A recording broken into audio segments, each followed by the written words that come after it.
Good morning. It is July the 18th of 2021. I hope you had a great week and are looking forward to another great week this week.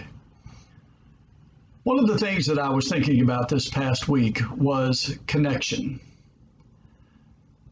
At least for me, one of the things that this pandemic has pointed out due to the isolation of most of us was the importance of connection. We were unable to meet in person for several months, and as a result of that, we didn't get to see each other for several months.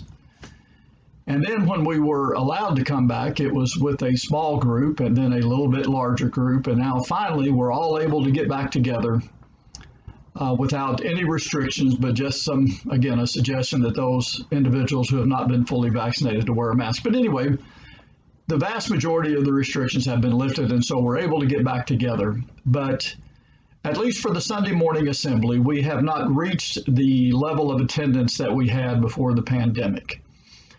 And I guess that's, in a way, that's natural and understandable. But again, one of the things this pandemic has pointed out to me is the importance of connection.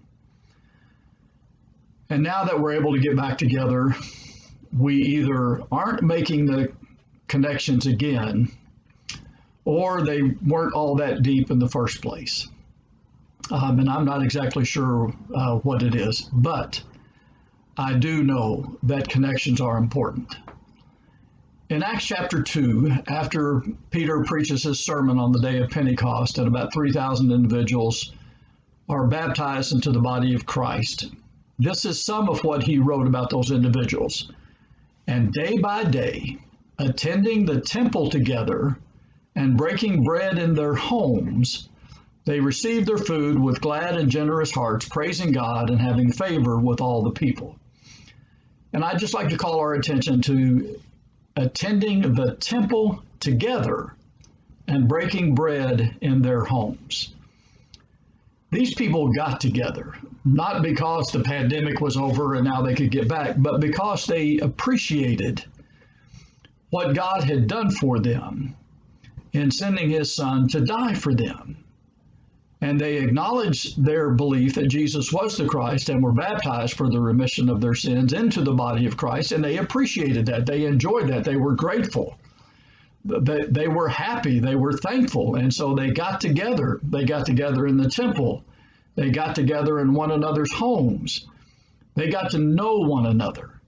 They shared a common bond, their belief that Jesus was the Christ, and their desire to serve him because of the gratitude they felt toward God and toward Jesus. And they faced much more dire circumstances because of their faith than you and I do.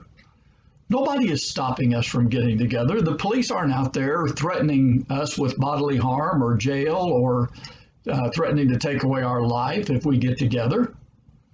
There's nothing stopping us from getting together, either here at the building or in one another's homes.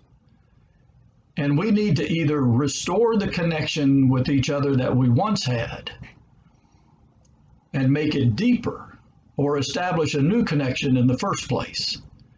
And so let me encourage you this week, go visit somebody.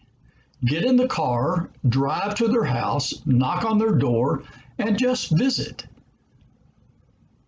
And it doesn't really matter if you go in and have an hour-long conversation or if you just stand out on the front porch and say, hey, it's good to see you. I haven't seen you in a long time and I've missed seeing you.